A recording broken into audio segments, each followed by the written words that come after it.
I got those two tracks.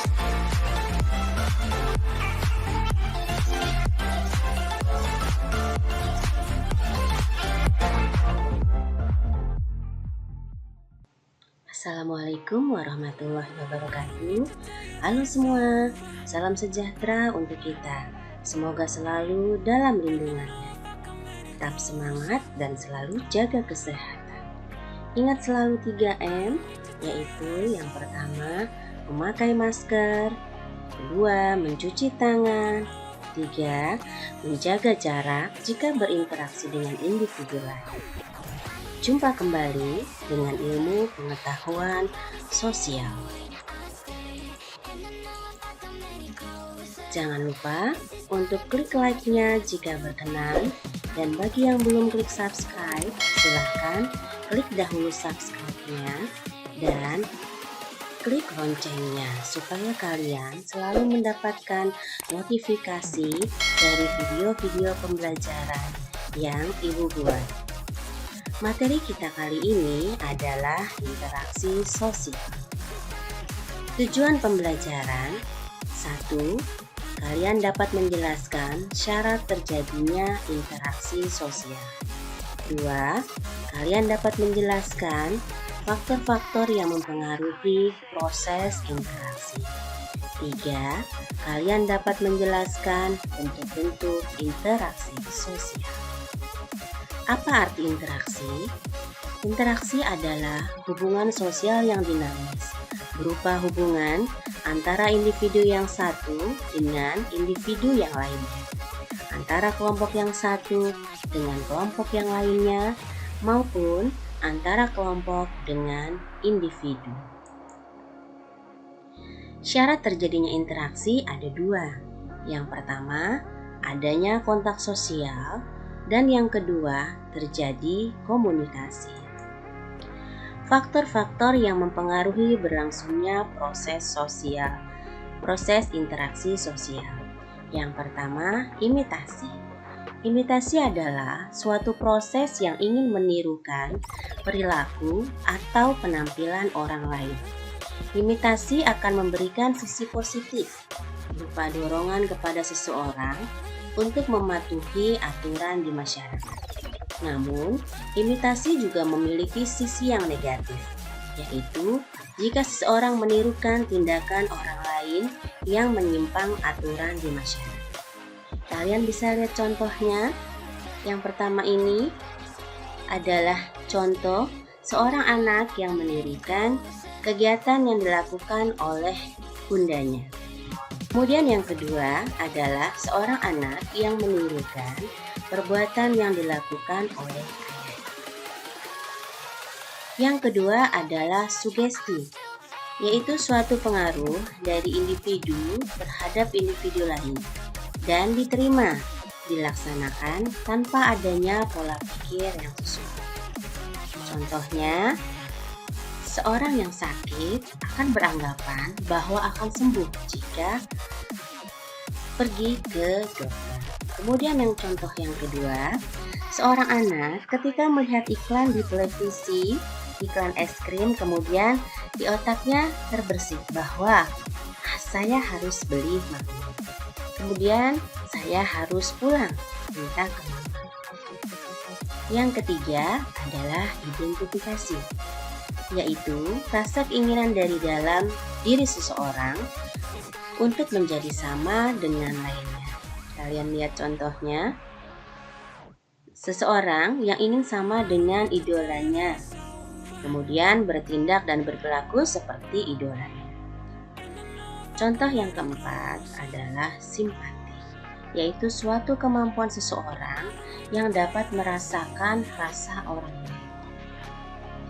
Kalian lihat contohnya, ketika ada teman yang nangis, seseorang akan merasa sedih karena melihat temannya bersedih.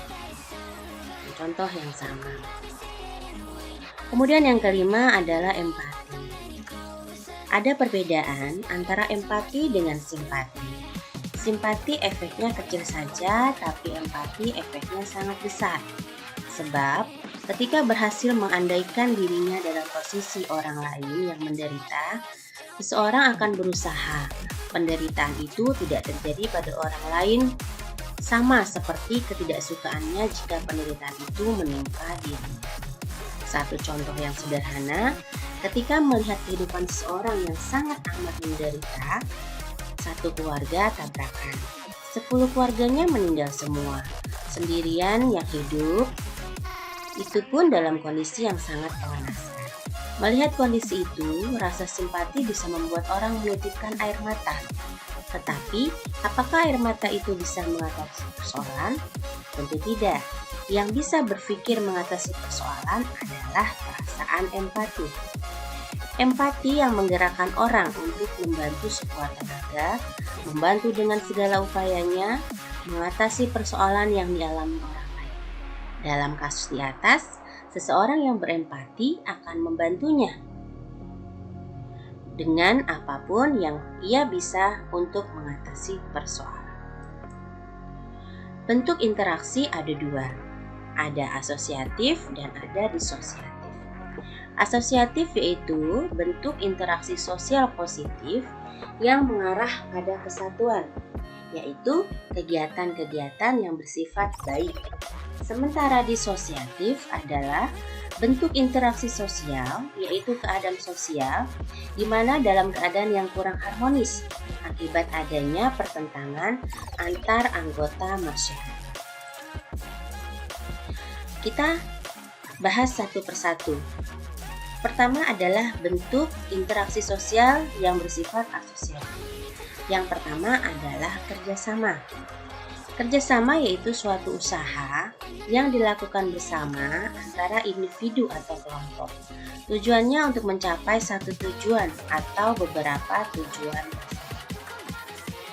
Contoh asosiatif yang kedua adalah akomodasi, yaitu upaya yang dilakukan untuk menyelesaikan suatu pertikaian atau konflik oleh pihak-pihak yang berbeda.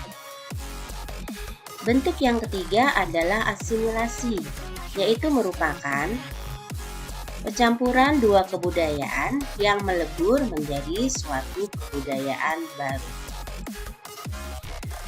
Bentuk interaksi sosial yang kedua adalah bentuk disosiatif.